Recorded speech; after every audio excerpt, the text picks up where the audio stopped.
Hello, everybody, and Merry Christmas and a Happy New Year. This is coming from the Quantum Lounge, a group of like-minded, like-hearted people who come together every week to talk about everything conscious and everything quantum. So welcome, and please remember to subscribe to the channel. Today it's a very special Christmas one, but it's going to be a Christmas conscious Beatle. So, anyone who would like to speak about Christmas and what it means to them consciously? I'll go first then. Carl, I think your microphone changed. Your headphones still Yeah, it plugged in? was Okay. my thing come out. So Okay. I'm going to go first because no one else said. I'll go first. Jesus the Christ said to enter the kingdom, be as little children. And my take on that is that he meant the kingdom of heaven is a state of consciousness, where we are not more worried and stressed, and we're basically just becoming like children. Children just play. Children don't point fingers. Children, no matter where they're from, what color the skin, they don't look at someone as different. And the state of consciousness, except when you have a shift of consciousness as an adult, you have the wisdom that goes along with that. So Jesus the Christ was talking about that. So Christmas is a fabulous time of year because we get to give as well as receive presents.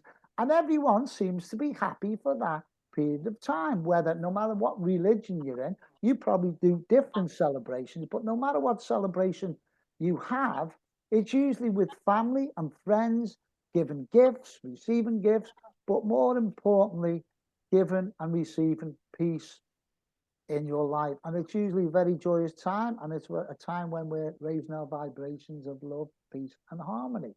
So that's my take on Christmas. And that's why I'm a big kid at Christmas. I wish it could be Christmas every day. Oh, you might know that one. It's an old English song by a band named Wizard. But I'm going to hand it over to anyone else who would like to talk or sing. I will be talking. Thank you. How One come I'm word. not surprised? Well, we only have 20 minutes, Mary. I'm not singing, so that's fun talk. One word that comes to my mind when we talk about being a child and Bible and Christ and all that is rejoice.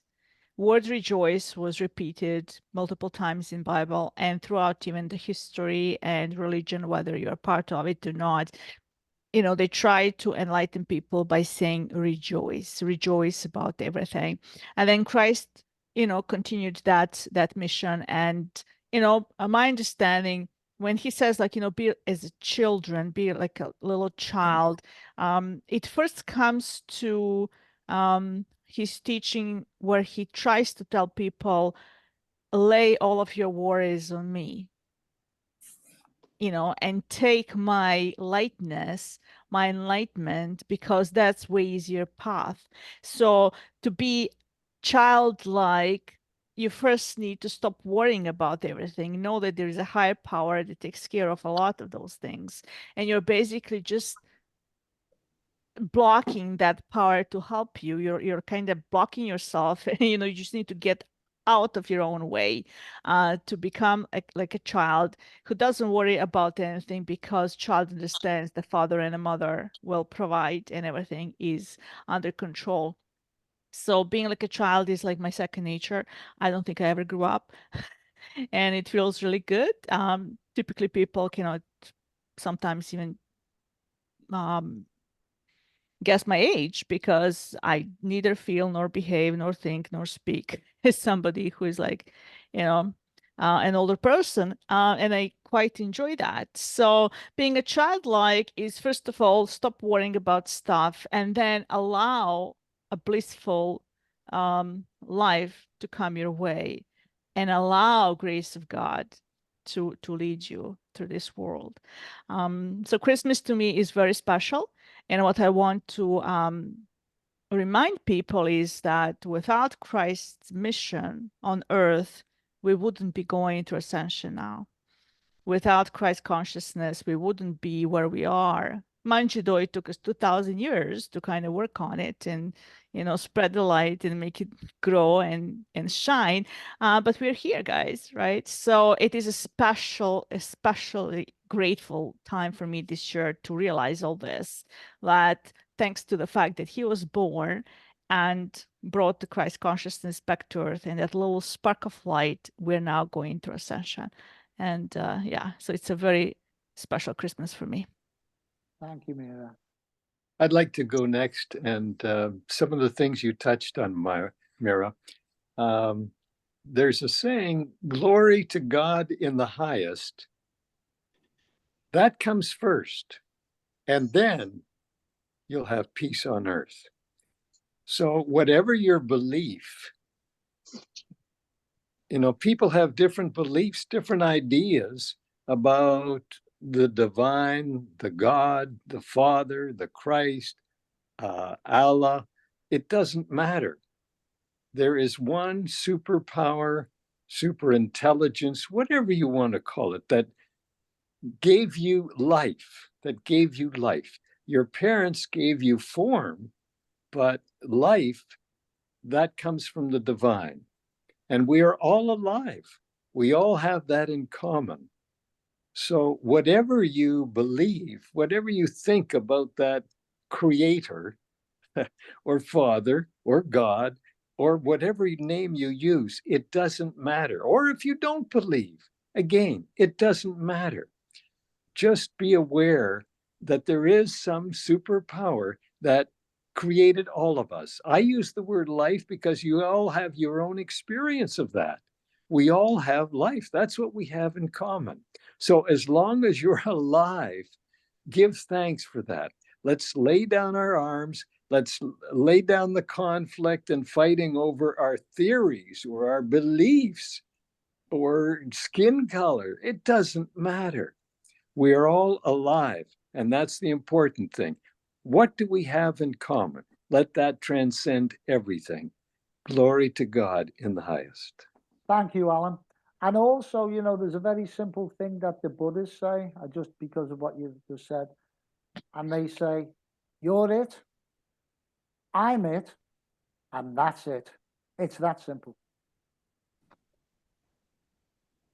And I think that it's going back to being children and like artists as children. Like if you give children crayons and say just create, they just go. They don't think about what should I draw, or if somebody's gonna like it in 10 years, or this or that, or if Tim at school is gonna make fun of it. They just go create. And so there's a quote that from The Way of Mastery. It's like your only purpose or function is to serve as a conduit for that which is unfathomable. So the mystery of beauty and love can be extended and seen in this world. So we're all artists extending creation, and you can't create. Your only point of power is in the now.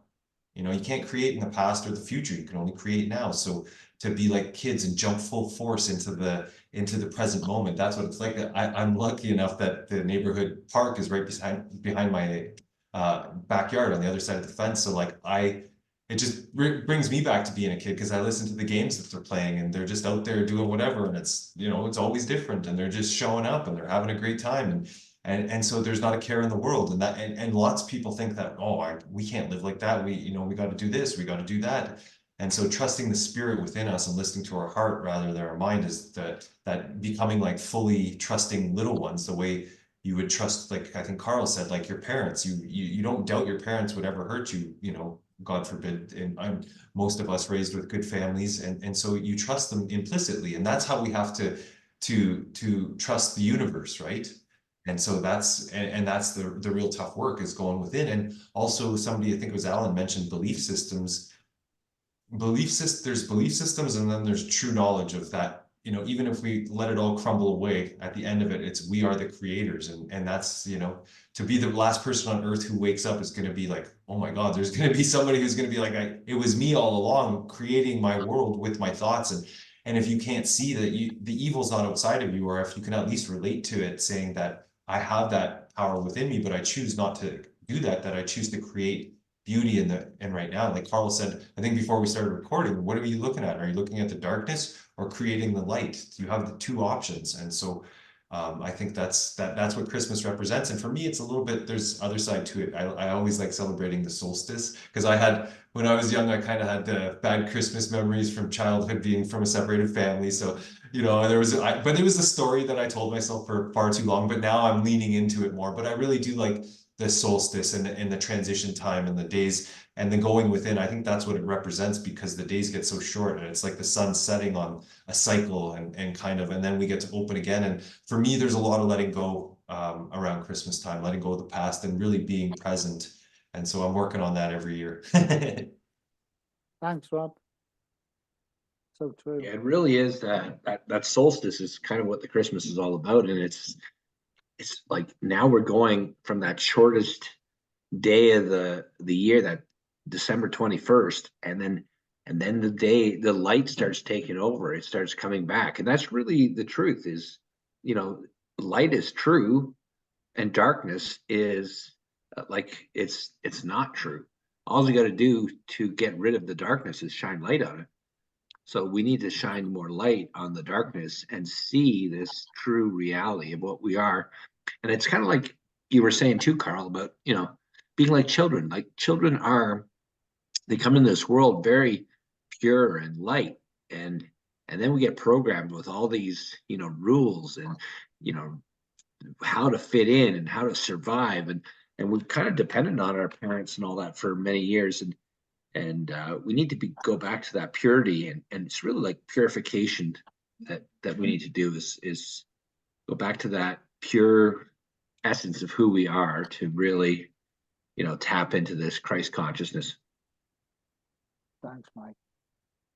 So I'll share. There's two things that I love about Christmas.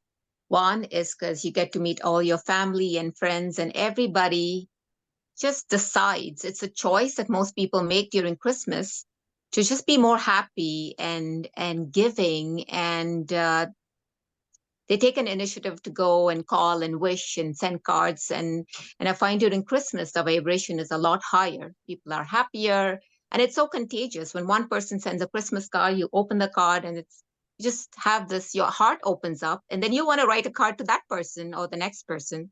That's why I love Christmas. And secondly, as you guys were talking about being a child, what I love about Christmas is Santa. And I know most people say, hey, Santa's not real.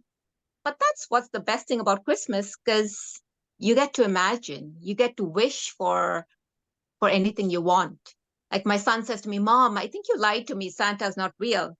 So I said to him, okay, if you don't believe it, then there is no gift.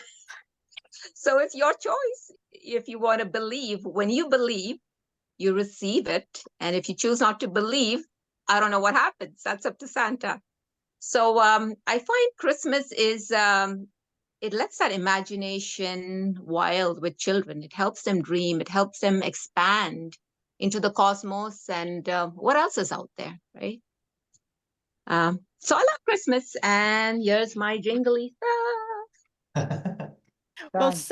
Santa, you know, like my honest opinion is that figure is supposed to bring imagination to children, in a sense that they need to believe that there's still goodness in the world, that, you know, what you imagine comes true, that you can be a secret Santa to somebody and help somebody out, that you can buy, you know, or give something that somebody else desires or needs at that point of time. So it should also sparkle that kind of relationship among people that, hey, let's exchange what we each need and grow together. I think that Santa represents the universe too in some ways, because I've gone through all the rabbit holes of like, oh, it's spelt Satan and maybe it's a bad thing and it's like all this, but I think it represents of what we're talking about, trusting the universe and asking for what you want and focusing on it, and then, you know, maybe it'll bring it to you. And the whole naughty versus nice thing maybe is too much duality, because we should be more neutral around that. But I think that's what it kind of gets kids to represent, is that if you really, really want something and you ask for it, put it out there, it'll come back to you. Maybe. Yeah, I think that story stems out from Saint Nicholas. from Eritrea, Mira Likiska, in Middle East.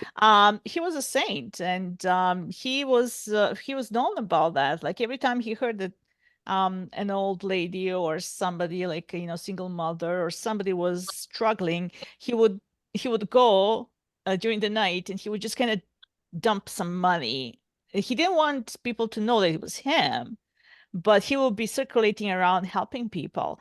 And for the longest time, like even like while my mother was in school, they would get packages of goodies at school for St. Nicholas Day, which happened to be yesterday by our old, like the old Julian calendar. You know, December 19th was St. Nicholas Day, and they would receive those gifts. Then, even though we as Orthodox people, we celebrate Christmas on January 6th and 7th, they would get gifts on the 19th of December because that was a St. Nicholas Day in his memory.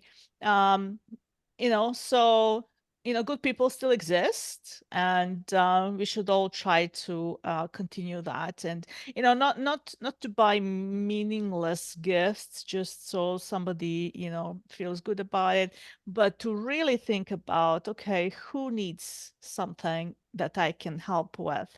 You know, how can I bring value to these people that cross my path, right?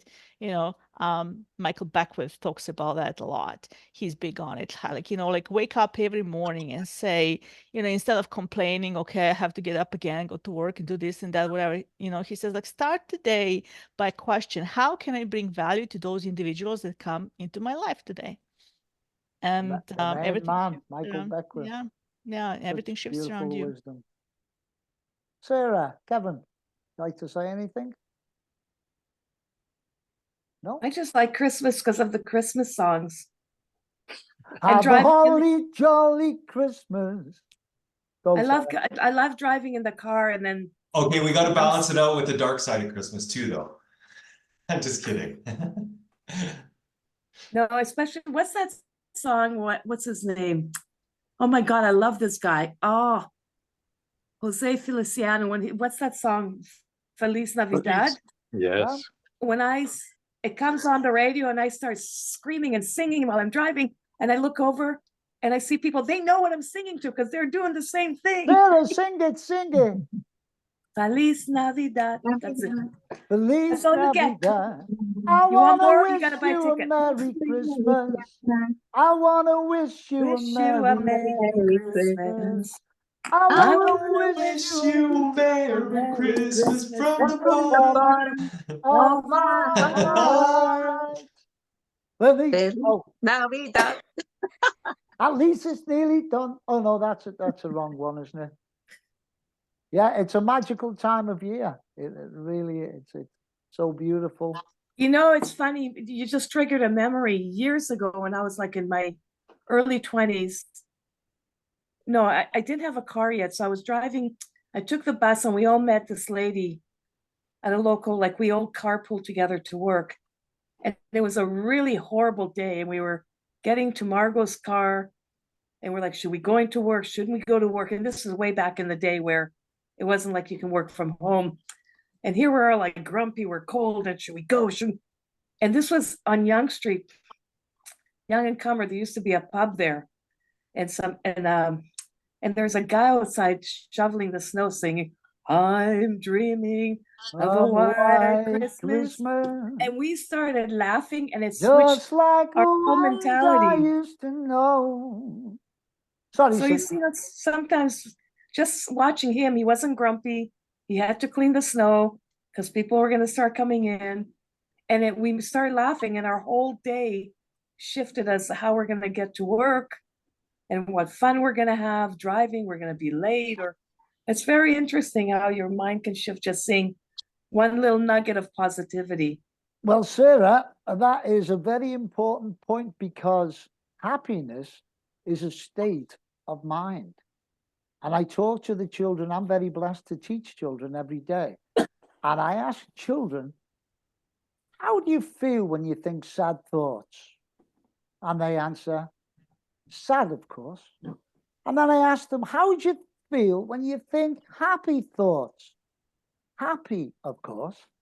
Who chooses our thoughts? We do. And depending where we focus our attention, the news media and the madness, that's going to go into your subconscious mind, and that mind talks. So be the observer. And it's all up to us. Because when we're happy, the world reflects it back. And it's quite simple when we get there. That was Carl, folks. Oh, and yes, he's that quite was Carl. simple. Cheeky thing. We haven't You heard mean from Cav simple, yet. like simple. Kev, would you want to say something before we say goodbye to the beautiful people? Oh, absolutely. Yeah. I think my biggest take is that, Christmas is a time that forces you to to be nice, to be compassionate, to be giving, and I think that, it's good to have, holidays to make us think about that and keep us focused. Yet in the same turn, I think it's a lesson to just try to do it all the time, just to live your life like every day is Christmas, and I think if we can do that, it leads to a much happier life. I know you get caught up with life and bills and stuff, but you can focus, like you mentioned, just a thought, just a simple thought can gear you back into positive. And I've always felt the positive is like a gazillion times stronger than the negative. So yeah, for me, it's just a good reminder to be kind, be compassionate, be loving every day. Thank you, Kevin. I think maybe we'll wrap that up, guys.